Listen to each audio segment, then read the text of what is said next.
warahmatullahi wabarakatuh. Perkenalkan, nama saya Puji Astuti, calon guru penggerak angkatan 7 dari TK Budi Bakti, Kecamatan Parang, Kabupaten Magetan. Saya akan mendiseminasikan tugas aksi nyata modul 1.4 budaya positif dengan fasilitator Bapak Gunandi dan pengajar praktek Bapak Guntoro. Semoga apa yang saya sampaikan dapat bermanfaat. Terima kasih, selamat menyaksikan. Wassalamualaikum warahmatullahi wabarakatuh.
Menyampaikan materi yang sudah saya dapatkan dengan keikutsertaan saya dalam calon guru penggerak angkatan 7, dan insya Allah saya akan mengundang guru-guru yang ada di gugus tiga Kecamatan Parang ini.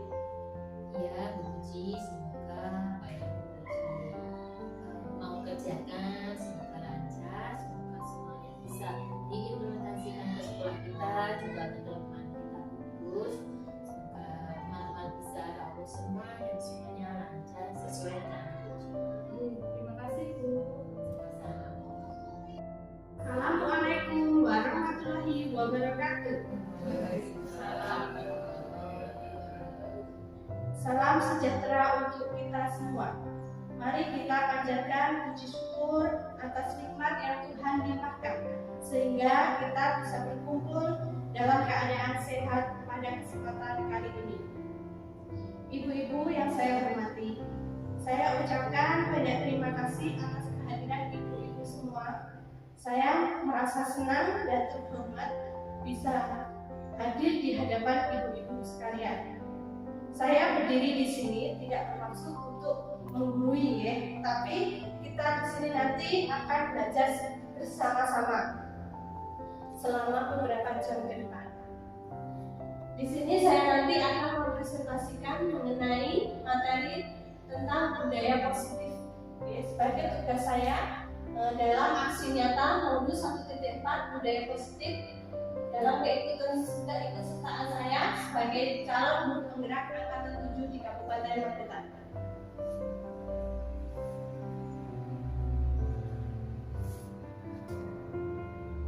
Penyebaran pemahaman kepada rekan guru 1 gugus 3 di TK Trisakti.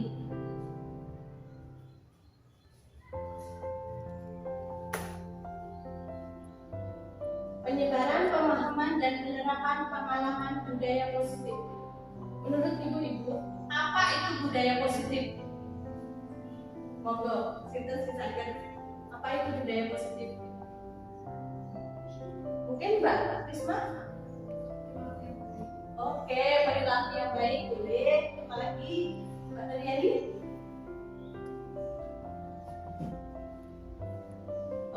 Oke, ini Bu, budaya positif itu adalah pengertian budaya positif. Budaya positif adalah suatu pembiasaan yang bernilai positif yang di dalamnya mengandung sejumlah kegiatan yang mampu menumbuhkan karakter anak. Di sini karakter anak yaitu bisa karakter disiplin, tanggung jawab, mandiri. Ya. Nah, untuk membangun budaya positif ini, sekolah perlu menyediakan lingkungan yang kondusif, yang positif, aman, dan nyaman, sehingga murid-murid dapat berpikir, bertindak, dan tercipta dengan merdeka, bebas, okay? Sehingga didapatkan peserta didik yang mandiri dan bertanggung jawab. Guru di sekolah sebaiknya membangun budaya positif secara bersama-sama dengan warga sekolah, yaitu bersama murid, bersama wali murid, bahu-membahu membangun budaya yang positif, sehingga tumbuhlah karakter anak pada diri anak, untuk menggapai profil pelajar Pancasila. Itu, mari kita sama-sama belajar tentang konsep inti yang terkandung dalam budaya positif. Di sini ada 7 konsep. 7 konsep tentang budaya positif, yaitu 1. Perubahan paradigma belajar. Yang kedua, disiplin positif. Yang ketiga, kebutuhan dasar manusia. Yang keempat, motivasi perilaku manusia. Yang kelima, posisi kontrol guru. Yang keenam, keyakinan kelas. Yang ketujuh, segitiga restitusi. Dan semua konsep ini nanti akan kita bahas satu persatu. Oke?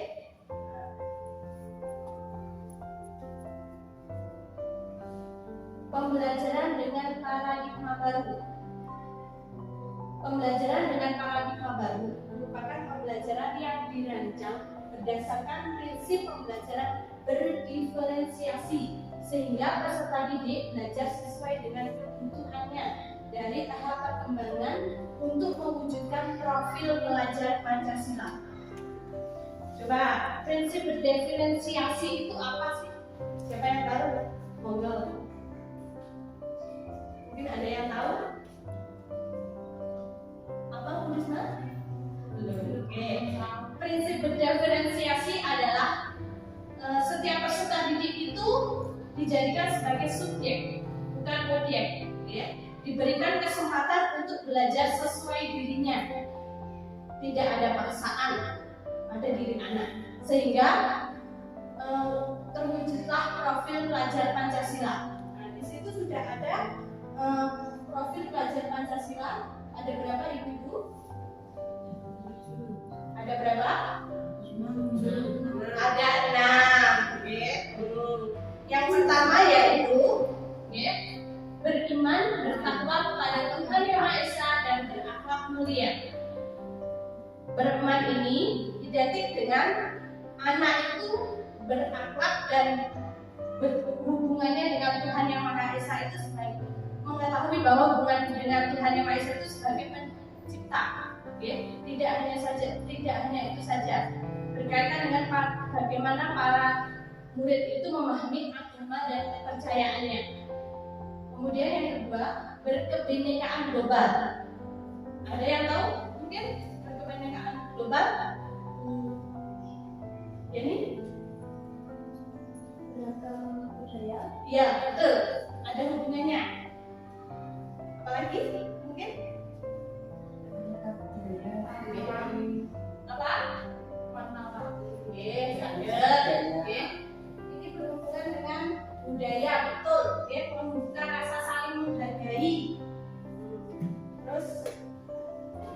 berkomunikasi, ada juga di PDKT global.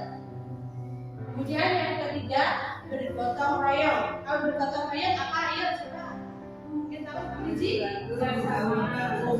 Betul sekali. Ya.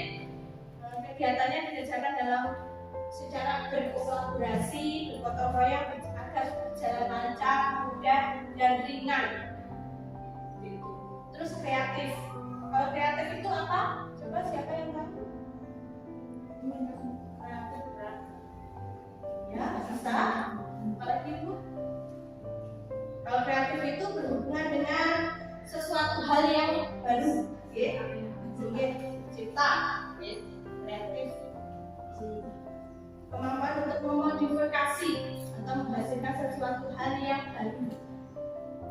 Terus kemudian bernalar kritis. Kalau bernalar kritis itu anak itu diajar untuk menganalisa informasi. Terus mampu mengevaluasinya. Terus kemudian menyimpulkannya. Oke, itu bernalar kritis. Kemudian mandiri. Kalau mandiri itu berhubungan dengan anak itu mampu untuk bertanggung jawab dan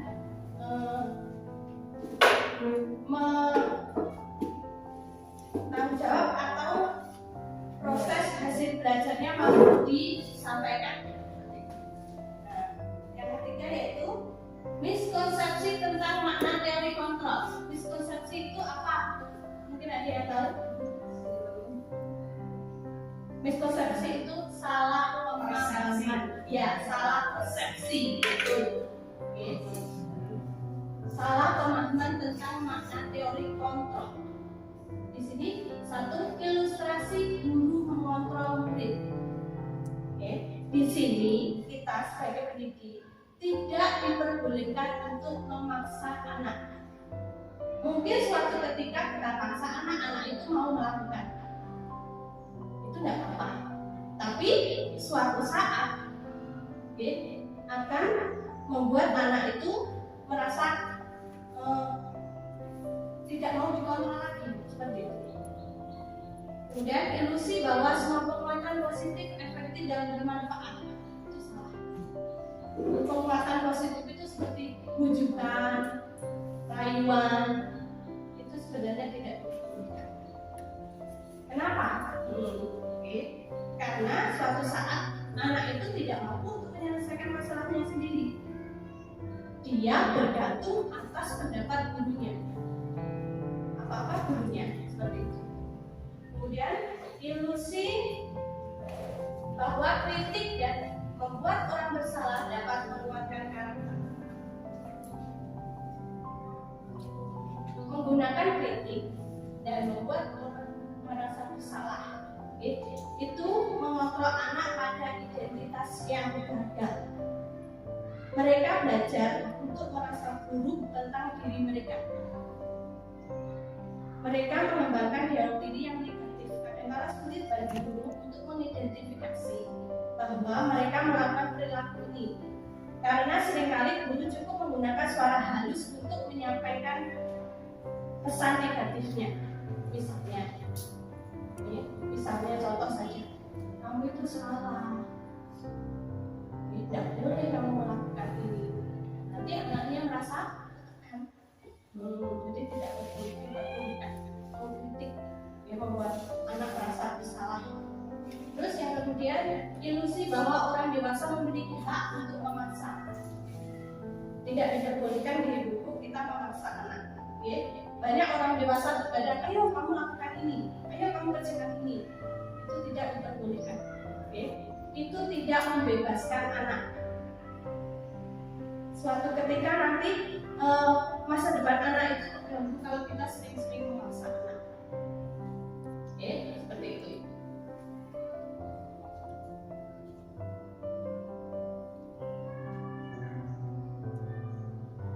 Kemudian konsep inti yang kedua yaitu disiplin positif.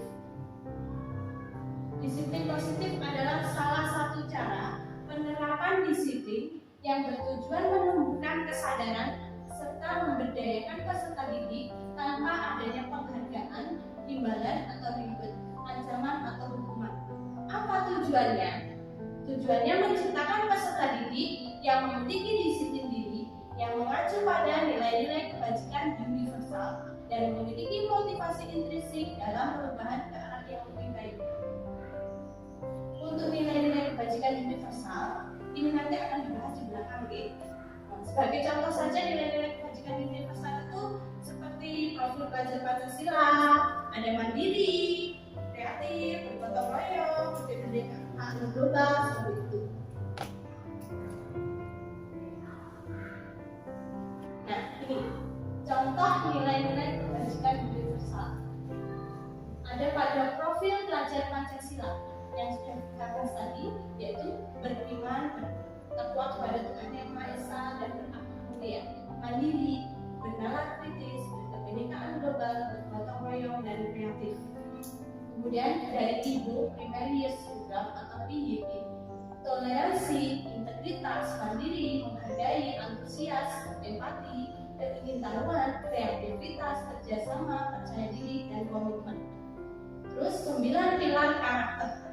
Ada cinta Tuhan dan segenap ciptaannya, kemandirian dan tanggung jawab, kejujuran atau amanah, diplomatis, hormat dan satu, dermawan, percaya diri, kepemimpinan baik, rendah diri, toleransi, dan kesetiaan. Itu sebagian contoh dari nilai-nilai kebajikan universal. Saya hanya memakai 3 contoh itu saja. Oke. Terus yang ketiga, kebutuhan dasar manusia.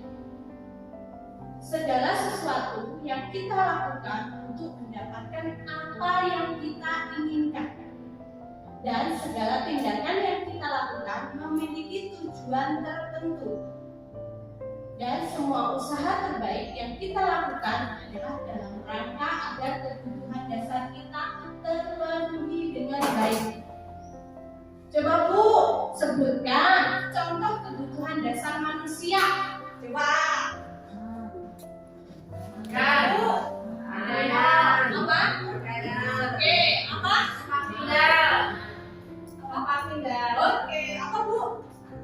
Pakaian. Oke, teruskan. Oke, itu salah satu kebutuhan dasar manusia. Di sini ada 5 dasar kebutuhan manusia. Nah, yang pertama, kebutuhan bertahan hidup atau survive. Tadi Ibu menyebut makan, minum, pakaian, rumah. Oke, itu salah satu contoh kebutuhan bertahan hidup. Yang kedua, kebutuhan kasih sayang dan diterima. Contohnya apa? Ayo. Ya, boleh diterima. Rukun. Kebutuhan ini ciri-cirinya yaitu kita dicintai, kita dapat saling berbagi, diterima di lingkungan kita. Contohnya seperti itu. Kemudian kebutuhan penguasaan atau pengakuan atas kemampuan. Contohnya, ya, bisa berupa kita dianggap, didengar, kita mau bisa memimpin, menjadi kompeten, itu termasuk dari kebutuhan penguasaan. Kemudian yang keempat, kebutuhan kebebasan. Apa contohnya? Ayo, kebutuhan kebebasan. Betul, bebas mengeluarkan pendapat. Apalagi Ibu? Memilih agama apalagi? Pintar, semuanya bagus. Kalau kebebasan itu kebebasan untuk memilih, untuk mandiri, untuk mengeksplorasi apa yang ada di sekitar kita, bebas. Terus yang kelima, kebutuhan kesenangan. Apa Mbak contohnya kebutuhan kesenangan? Hiburan, betul. Apa lagi? Healing. Oke. Terus apa lagi? Gak usah kamu, ayo beli baju. Oh, shopping. Shopping. Makan, ketawa, kuliner. Oke, itu semua masuk ke kebutuhan kesenangan. Itulah 5 dasar kebutuhan manusia. Nah, ini kita masuk ke posisi kontrol seorang guru. Ada berapa ini Bu?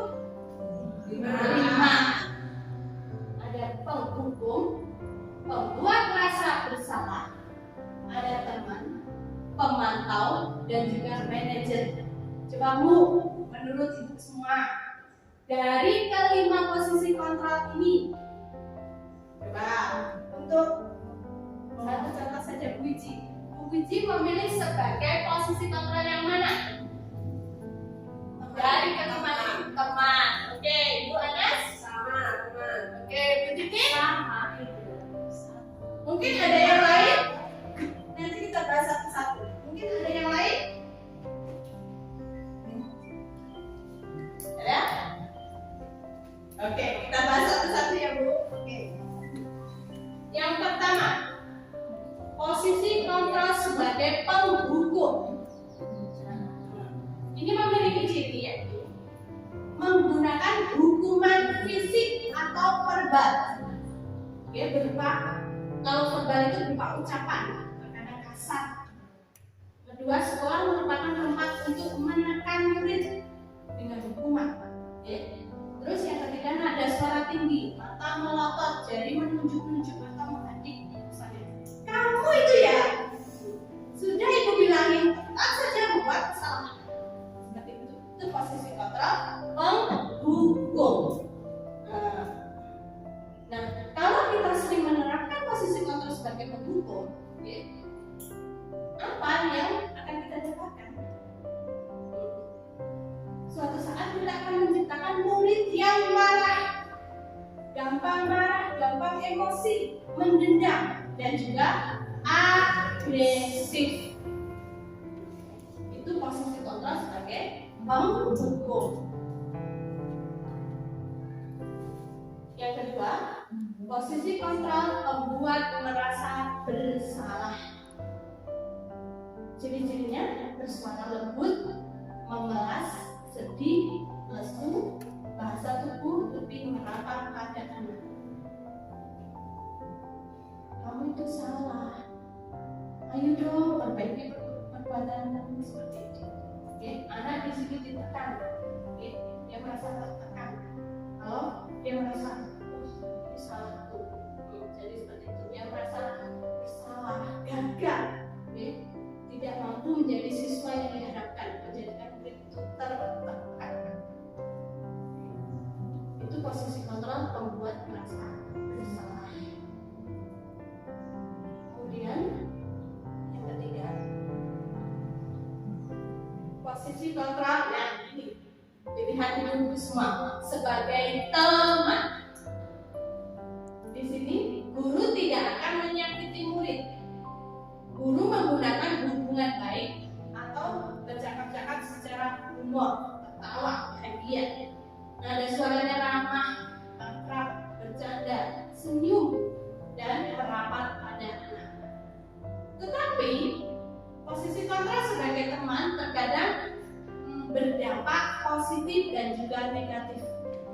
Positifnya, kita lebih dekat kepada anak kita. Nah, tapi ternyata itu juga berdampak negatif bagi anak, karena anak akan merasa manja dan bergantung pada guru. Dikhawatirkan ketika anak mengalami masalah, ketika anak mengalami masalah, anak akan selalu mengandalkan gurunya untuk membantu. Misalnya, Bu, saya ada masalah ini, tolong bantu saya. Dia tidak mau punya, tidak punya inisiatif sendiri untuk menyelesaikan masalahnya sendiri. Oke, itu posisi kontrol sebagai teman. Yang keempat, posisi kontrol sebagai pemantau. Di sini guru memantau atau mengawasi didasarkan pada peraturan dan konsekuensi. Apa Bu konsekuensi itu? Aturan. Iya, betul. Oke. Mengandalkan perhitungan catatan data sebagai bukti. Suara biasa, bahasa tubuh formal. Misalnya, kamu tahu kesalahanmu, kamu tahu konsekuensinya, oke, kamu lakukan seperti itu. Itu contoh posisi kontrol pemantau. Oke. Di sini murid dibuat tidak nyaman karena ada konsekuensinya. dari apa yang mereka langgar. Nah, itu contoh posisi kontrol pemantau. Yang terakhir, posisi kontrol sebagai manajer. Ini juga ya. Ternyata ada posisi kontrol sebagai manajer, tidak hanya sebagai teman.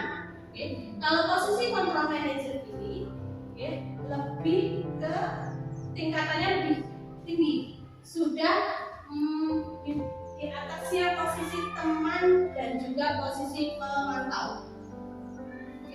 Nah, di sini guru berbuat sesuatu bersama murid, berkolaborasi.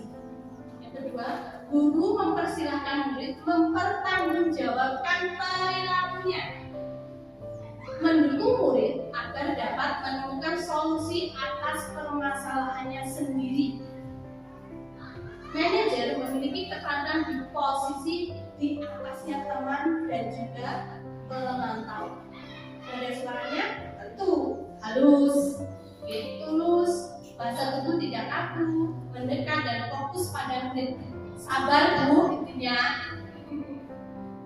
Terus guru mengembalikan tanggung jawab pada murid untuk mencari solusi atau jalan keluar dari permasalahannya, tetapi tetap fokus dengan bimbingan guru.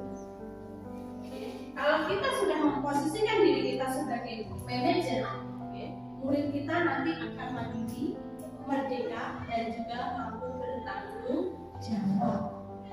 Nanti Bu ada contohnya. Coba, nih, ini ada sedikit kasus. Adi lupa memakai baju batik pada hari Rabu. Ia malah memakai baju biasa. Coba, kalau posisi kontrol sebagai teman bagaimana? Tadi kan Ibu sudah menjawab posisi sebagai teman. Coba.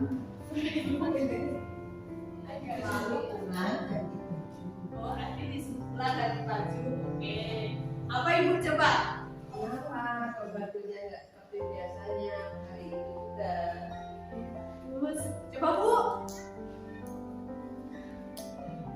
Ditanya kenapa bajunya beda dengan hari yang sebelumnya, terus tapi nggak pulang. Oke, doakan besok lagi kita dibaca yang baju yang sesuai hari ini. Bagus semuanya. Tepuk tangan. Ini Bu. Pembacaan kasusnya. Kalau posisi kontrolnya sebagai penghukum, biasanya mengucapkan kata-kata seperti itu. Kamu selalu saja salah. Ayo berdiri di depan kelas. Beberapa kali Ibu sudah memberitahu kamu. Itu posisi kontrol sebagai penghukum. Kemudian yang kedua, Ibu sangat kecewa. Ayo dong patuhi aturan sekolah. Ini pembuat merasa bersalah. Yang ketiga, ya sudah, kali ini tidak apa-apa. Betul kata Bang tadi. Oke, tidak apa-apa. Dan sepulang Bu, jauhan rumahnya. Terus yang keempat, apa yang kamu lakukan sudah melanggar. Kamu tahu konsekuensinya? Ayo kamu lakukan konsekuensinya. Ini posisi kontrol sebagai pemantau. Dan untuk yang terakhir, apakah kamu tahu kesalahanmu? Bagaimana kamu memperbaikinya? Apakah kamu bersedia memperbaikinya? Itulah posisi kontrol sebagai manajer. Jadi anak itu tidak langsung kamu salah, kamu begini, kamu pulang, kamu. Nah, kalau posisi kontrolnya sebagai manajer itu kita tanyai satu persatu. Tentunya anak itu pasti mempunyai alasan yang harus kita gali dari anak tersebut. Jangan langsung menjudge bahwa anak itu, wah kamu nakal, wah kamu keliru, wah kamu seperti itu. Kita lanjutkan.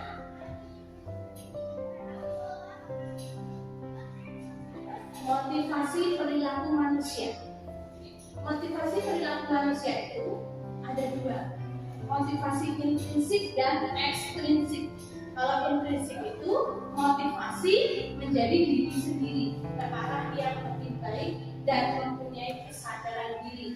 Tentunya dari dalam diri. Tumbuhnya dari dalam diri. Kalau motivasi ekstrinsik ini dari luar itu, oke? Motivasinya itu melakukan sesuatu hal itu karena dia takut dihukum, takut kena marah, menghindari ketidaknyamanan, takut akan hukuman. Motivasi akan tumbuh dari luar, mengharapkan imbalan. Apa yang sudah dia lakukan itu dia mengharapkan imbalan, pujian, penghargaan. Itu sebagai motivasi ekstrinsik. Kira-kira kalau ibu nanti suatu saat pas mendidik anak, ibu pengennya motivasinya enak itu tumbuh dari dalam apa tumbuh dari luar? Itu motivasi intrinsik.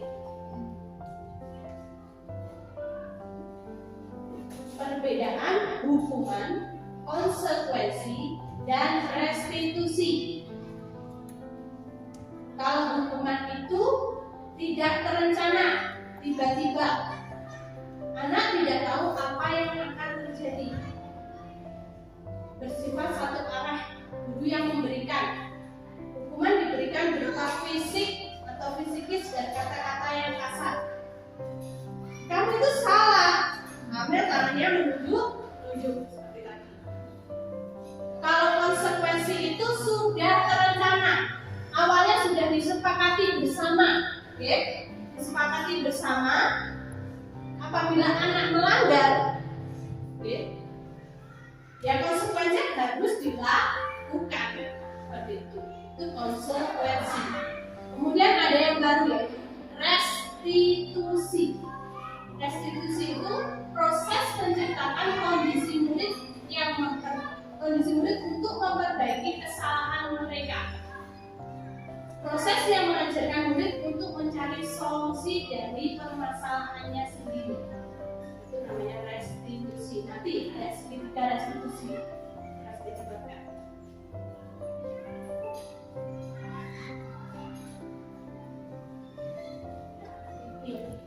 Keyakinan kelas. Mengapa keyakinan kelas? Bukan peraturan kelas. Mungkin ada yang tahu? Ini baru juga. Apa bedanya Bu? Keyakinan kelas apa dan peraturan kelas?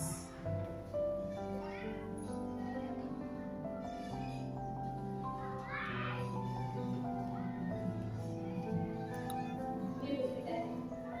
Kalau peraturan kelas itu peraturan yang dibuat oleh guru dan anak berkewajiban untuk mematuhinya. Itu peraturan kelas. Yang membuat otomatis siapa? Guru, bukan anaknya. Kemudian keyakinan kelas.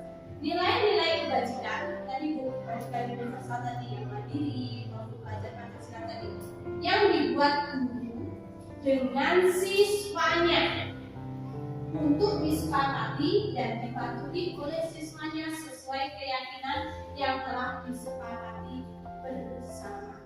Jadi anak-anak itu dilibatkan dalam satu kelompok untuk membuat satu keyakinan kelas. Keyakinan kelas itu tumbuhnya dari dasar diri anak. Anak mengungkapkannya sendiri. Kemarin saya sudah mengajak anak saya untuk membuat satu keyakinan kelas.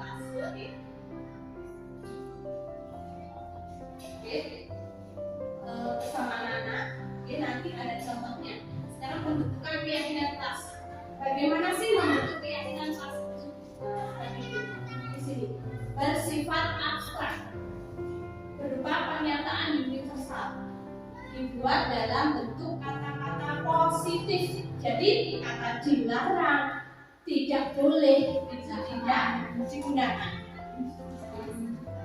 Dibuat sederhana, mudah dipahami dan diingat, sesuatu yang dapat diterapkan setiap harinya.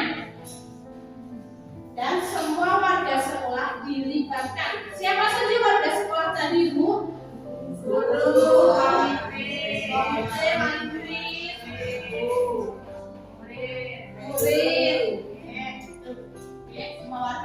dilibatkan untuk membuat satu keyakinan kelas. Ini Bu, contoh keyakinan kelas yang sudah saya buat ketika mengikuti metode Bu. Oke. Satu, ini sudah disetujui sama murid saya Bu. Oke. Ada membuang sampah pada tempatnya. Yang kedua, saling peduli, menghargai dan tolong menolong, menjaga dan meletakkan barang sesuai tempatnya, bekerja sama menjaga kebersihan kelas, kemudian mengerjakan tugas tepat waktu dan datang ke sekolah tepat waktu. Menurut ibu-ibu, keyakinan kelas ini sudah bagus apa belum? Nah, kira-kira mampu tidak ini diterapkan di kelasnya? Mampu. Yang penting anaknya bisa melakukannya. Kemudian bannernya ini bisa ditempelkan di tempat yang dapat terlihat anak. Jadi suatu saat ketika anak membuat kesalahan, kita ajak anak itu duduk bersama. Kita ajak anak duduk bersama, kita tanyakan, apakah kamu sudah melakukan keyakinan kelas? Padahal keyakinan kelas ini kita buat secara bersama-sama. Jadi anak-anak nanti, oh iya Bu, saya kemarin kan sudah membuat keyakinan kelas seperti ini. Jadi saya harus melakukannya seperti itu.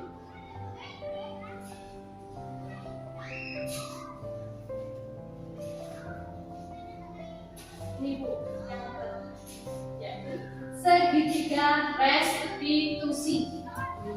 Tadi saya sudah bilang restitusi. Suatu proses dialog yang dijalankan guru agar dapat menghasilkan murid yang mandiri, merdeka dan bertanggung jawab. Kita dapat menerapkannya. Tadi posisi kontrol yang paling bagus apa Ibu? Sebagai apa? Manajer. Betul. Kita dapat menerapkan segitiga restitusi pada posisi kontrol sebagai manajer. Yaitu ada menstabilkan identitas. Yang kedua, validasi kebutuhan. Yang ketiga, menanyakan keyakinan. Nah, menstabilkan identitas itu contohnya seperti apa? Seperti ini Bu. Pasti gurunya berkata, setiap orang pasti pernah melakukan kesalahan. Kamu bukan satu-satunya yang pernah melakukan itu. Dengan suara yang lembut, sabar. Kemudian memvalidasi kebutuhannya. Apa saja contohnya? Kamu tentu punya alasan mengapa kamu melakukan kesalahan ini. Adakah cara yang lebih efektif untuk mendapatkan apa yang kamu butuhkan? Kemudian yang terakhir, menanyakan keyakinan. Keyakinannya apa? Nah, tadi nilai-nilai apa yang telah kita sepakati bersama? Contohnya nilai apa tadi? Nilai universal tadi tuh Bu. Ada mandiri. Apakah misalnya kalau kita makan tapi minta disuapi, apakah kita sudah mandiri? Belum.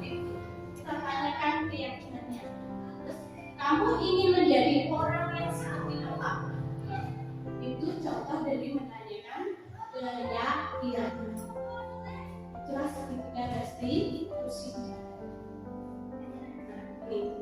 Ini contoh saya dalam menerapkan segitiga restitusi di sekolah TK.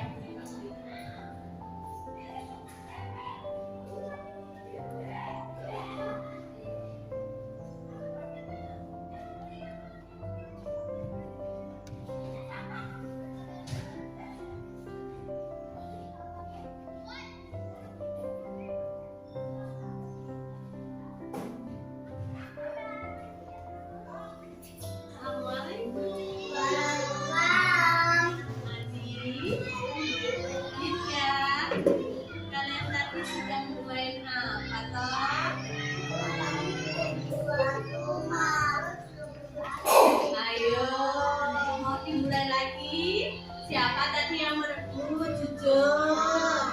Ayo siapa? Oke, kira-kira yang kalian lakukan tadi baik apa jelek? Baik apa jelek? Jelek. Sudah tahu jelek ya toh? Yang boleh diulangi. Ya? Coba kalau tadi perbuatannya jelek, apa yang harus kalian lakukan? Ayo. Meminta maaf. Kalian tahu kesalahan kalian? Tahu. Harusnya kalian meminta. Coba gimana? Itu pengen lihat kalian meminta maaf. Oke, pinter semuanya sudah meminta maaf. Jadi kalau sudah minta maaf, masalahnya selesai. Nanti bisa bermain kembali. Ingat, di sekolah guru sudah sering mengingatkan permainan di sekolah itu banyak, tapi kalau mainan harus bergantian, tidak boleh berebut. Sekarang kalian sudah meminta maaf, sudah ikhlas, sudah tidak ada masalah lagi, bisa bermain kembali. Bisa dimengerti? Oke, tas dulu. Oke, besok tidak boleh diulangi lagi ya. Oke, sip, silakan kembali. Nah, itulah Ibu contoh dari penerapan segitiga restitusi yang saya jalankan di TK Polibakti. Kebetulan waktu itu anaknya ketika bermain itu sedang berburu mainan.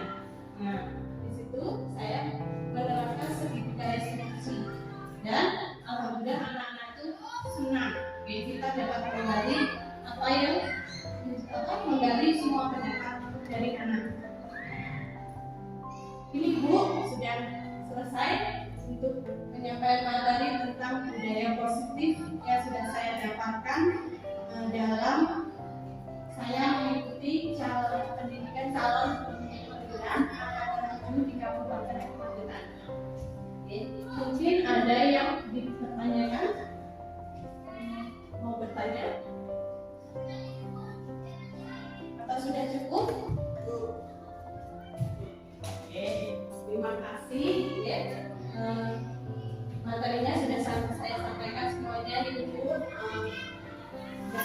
Sudah paham semuanya, ya. Cukup sekian apa yang bisa saya sampaikan. Ada kurang lebihnya saya mohon maaf.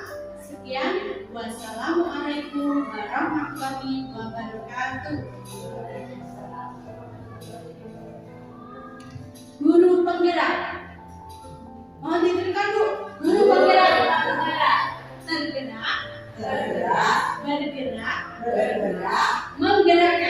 menggerakkan. Oke, terima kasih.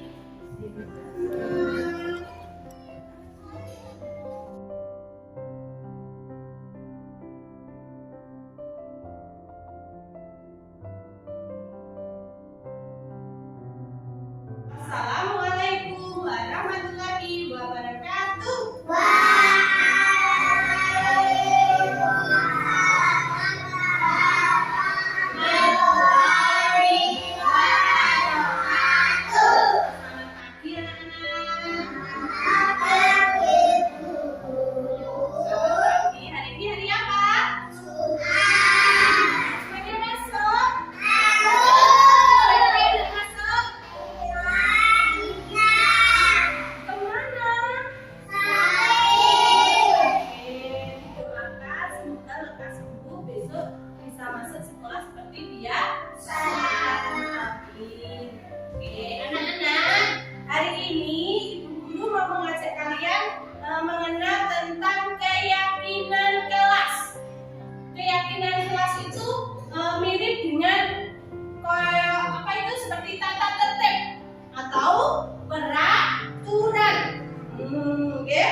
Kita di sini harus punya yang namanya keyakinan kelas, harus punya peraturan yang ada di kelas ini, Nah, coba nanti kalian di sini bisa menyebutkan apa saja, tapi dengan syarat keyakinan itu harus disetujui oleh semuanya, Misalnya Adi berkata, Bu Guru harus sekolah tepat waktu, datangnya tepat waktu, misalnya. Terus Guru tanya ke kalian semua, kira-kira keyakinan kelas menurut pendapatnya Adi itu bisa dipakai keyakinan kelas bersama apa tidak? Oh, seperti itu. Paham? Tahu kok tanda tertib itu apa? Oh, sama, mirip. Tapi kalau keyakinan itu kalian sendiri yang membuat, kalian sendiri yang mematuhi. Kira-kira bisa enggak? Kira-kira bisa atau tidak? Bisa. Oke, coba. Menurut kalian keyakinan rasanya apa? Nanti guru tulis di depan, ya. Kalian boleh menyebut apa saja. Yang penting kalau keyakinan itu kelas itu tidak boleh memakai kata negatif, harus memakai kata-kata yang positif. Misalnya, dilarang membuang sampah sembarangan. Dilarang, memang dilarang ya toh. Tapi lebih baik kita menggunakan kata yang positif. Buanglah sampah di tempatnya. Misalnya seperti itu. Oke? Kira-kira kalau nanti kalian sudah membuat keyakinan kelas, kira-kira mau nggak meyakini apa yang sudah kalian buat? Mau apa tidak? Mau apa tidak? Bisa dimulai? Bisa. Oke, jadi dipakai di ganteng-ganteng. Oke, coba. Kira-kira keyakinan kelas menurut kalian yang harus ada di kelas ini apa? Yo. Tadi Bu Guru bilangnya apa? Harus memakai kata-kata yang positif. Ayo, Pie.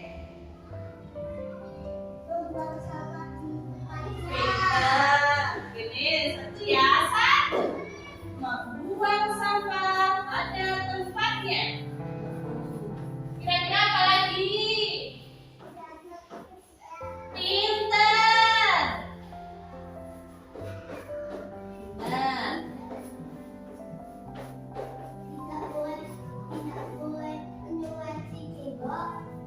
Jagalah. Apa tadi? Gambar. Kalau jaga kebersihan berarti kelasnya setiap hari harus diapakan? Disapu. Terus dipel. Oke. Kalau ada sampah, bagaimana? Dibuangnya di tempat sampah. Dan apa lagi kira-kira? Belajar jangan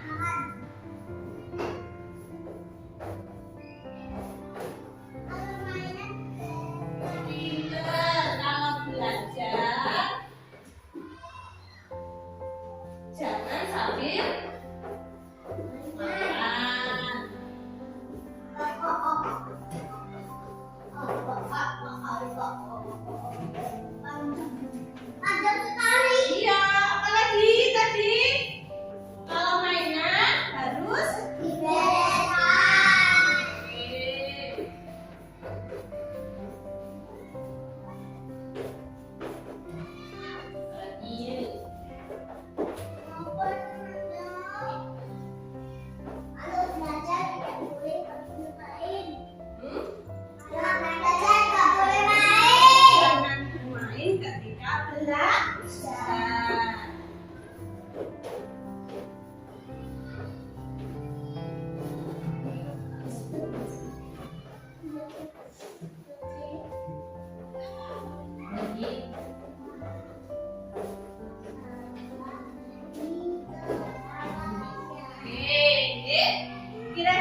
sebagai peserta didik harus bisa menjaga kebersihan.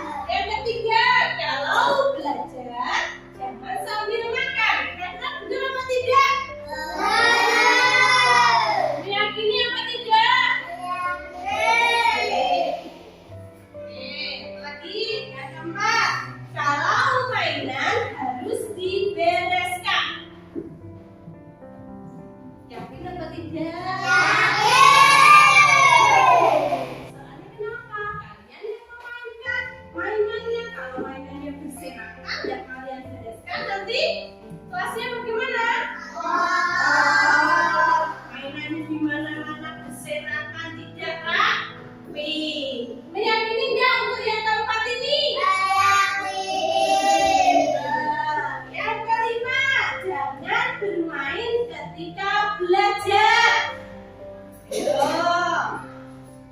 Meyakini apa tidak ini? Ada 5 keyakinan kelas yang harus kalian yakini. Oke? Harus kalian yakini. Berarti nek meyakini harus apa itu? Tidak boleh ini dilanggar. Paham?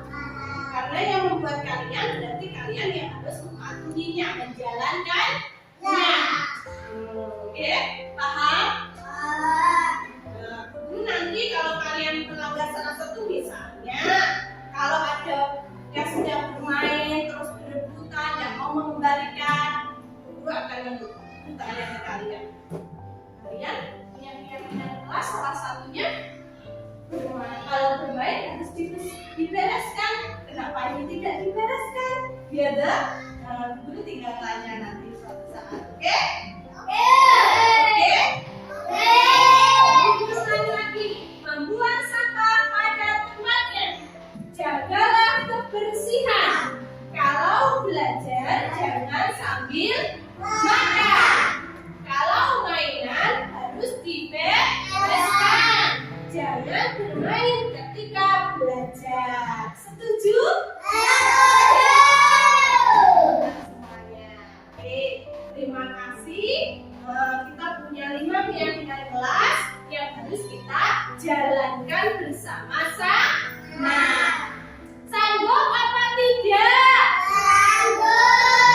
Sanggup apa tidak?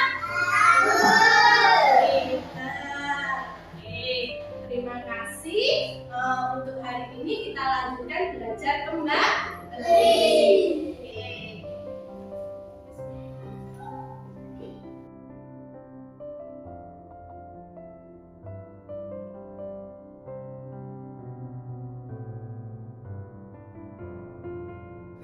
Assalamualaikum warahmatullahi wabarakatuh. Saya Nurmianti selaku Kepala Sekolah dari Ibu Putri Astuti sangat mendukung apa yang sudah disampaikan oleh Bu Putri. Semoga apa yang disampaikan oleh Ibu Putri Astuti dapat diimplementasikan di sekolah kita masing-masing sehingga sekolah kita lebih bermutu, lebih maju dan tentunya lebih banyak ilmu lagi untuk kita semua untuk hari ke depan. Semoga anak-anak didik kita menjadi maju, lebih pintar, lebih terampil. Terima kasih. Assalamualaikum warahmatullahi wabarakatuh. Assalamualaikum warahmatullahi wabarakatuh. Saya selaku Ketua Gugus di Kecamatan Parang sangat antusias dengan program yang diadakan Ibu Puji, yaitu jadi calon guru penggerak. Semoga ilmu yang saya dapat hari ini bisa bermanfaat dan bisa saya terapkan di sekolah kami nantinya. Wassalamualaikum warahmatullahi wabarakatuh. Terima kasih. Assalamualaikum warahmatullahi wabarakatuh. Terima kasih atas undangan yang diberikan Ibu Puji kepada saya untuk menghadiri seminar hari ini. Yang pertama, materi yang diberikan sangat bermanfaat. Yang kedua, banyak sekali materi baru yang diberikan dan semoga dengan materi yang diberikan dapat saya terapkan di sekolah saya. Yang ketiga, terima kasih kepada Bu Puji, materi yang disampaikan bagus dan jelas sehingga kami mudah memahami dan menerapkannya. Terima kasih. Wassalamualaikum warahmatullahi wabarakatuh.